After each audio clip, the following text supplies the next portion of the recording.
ஆலோ friends நம்மள நம்ம என்ன பார்க்க போகிறோம் அப்படின்னா அனாயன்ஸில் படித்த April May 2024 final semester students உங்களுக்கு பேஸ் ஒன் ரிசல்ட்ஸ் வந்த ஸ்டூடெண்ட்ஸ்க்கு வந்து ப்ரொவிஷனல் சர்டிஃபிகேட்டும் கன்சாலிடேட் ஸ்டேட்மெண்ட் ஆஃப் கிரேட்ஸும் வந்து எப்போ எங்கள் காலேஜுக்கு வந்து அந்த சர்டிஃபிகேட்ஸ் வந்து ரிசீவ் ஆகும் அப்படிங்கிற மாதிரி கேட்டிருந்தீங்க.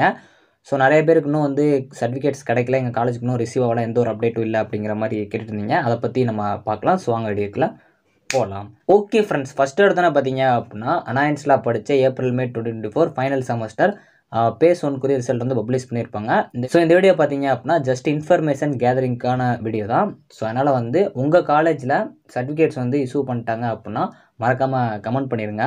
ஸோ உங்களுக்கு ரிசல்ட் பப்ளிஷ் ஆனதுக்கப்புறம் 18 ஜூலையில் பார்த்தீங்க அப்படின்னா ஏப்ரல் மே 2024 அந்த செஷனுக்குரிய ப்ரொவிஷனல் சர்டிஃபிகேட்டோ கன்சாலிடேட் ஸ்டேட்மெண்ட் ஆஃப் கிரேட்ஸ்க்குரிய அந்த சர்டிஃபிகேட்ஸ் வந்து ஒரு ஒர்க்கிங் டேஸ் 15 டேஸ்க்கு அப்புறம் உங்களுக்கு அவங்க காலேஜுக்கு வந்து அனுப்பிடும் அப்படிங்கிற மாதிரி கொடுத்துருந்தாங்க ஒரு சர்க்குலரில். ஸோ அதாவது 8 ஆகஸ்ட்டுக்கு அப்புறம் அப்படிங்கிற மாதிரி கொடுத்துருப்பாங்க. ஸோ அதை வச்சு நீங்கள் கிட்டத்தட்ட ஒர்க்கிங் டேஸ் கால்குலேட் பண்ணிங்க அப்படின்னா ஆகஸ்ட் 30 கிட்ட வரும். ஸோ இதுக்கப்புறம் நீங்கள் இந்த செப்டம்பர் மந்தில் எக்ஸ்பெக்ட் பண்ணியிருப்பீங்க ஃபஸ்ட் வீக் நிறைய காலேஜஸில் வந்து ரிசீவ் ஆகலாம் அப்படிங்கிற மாதிரி சொல்லியிருந்தீங்க. ஸோ நானும் ஒரு ஓட்டிங் வச்சுருந்தேன். நிறைய பேர் வந்து அதில் எங்கள் காலேஜில் வந்து இன்ஃபார்ம் பண்ணல, எதுவும் கிடைக்கல அப்படிங்கிற மாதிரி தான் சொல்லியிருந்தீங்க. நானும் நிறைய ஸ்டூடெண்ட்ஸை கேட்ட வரைக்கும் அவங்க காலேஜ்லேயுமே வந்து ப்ரொவிஷனல் சர்டிஃபிகேட்டும் கன்சாலிடேட் ஸ்டேட்மெண்ட் ஆஃப் கிரேட்ஸும் ரிசீவ் ஆகலாம் அப்படிங்கிற மாதிரி தான் சொன்னாங்க.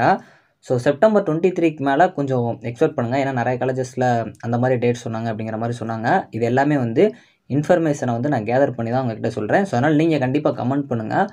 ஸோ எல்லாருக்கும் எப்படி இருக்குது அப்படிங்கிறத பார்க்கலாம். ஏன்னா உங்கள் காலேஜில் என்ன டீட்டெயில்ஸ் சொன்னாங்களோ அதே மாதிரி அதர் காலேஜஸ் சொல்லியிருக்கலாம். அந்த மாதிரி சொன்னாங்க அப்படின்னா மேபி உங்களுக்கும் உங்கள் காலேஜஸில் அப்படி வர சான்ஸ் இருக்குது. சப்போஸ் நீங்கள் அந்த சர்டிஃபிகேட்ஸ்லாம் வாங்கிட்டீங்க அப்படின்னா நீங்களும் மறக்காமல் கமெண்ட் பண்ணுங்கள். இது ஜஸ்ட் ஒரு இன்ஃபர்மேஷனுக்காக தான். நீங்கள் சொல்கிறத வச்சு கண்டிப்பாக எல்லாத்துக்குமே யூஸ்ஃபுல்லாக இருக்கும். ஸோ தேங்க்ஸ் ஃபார் வாட்சிங்.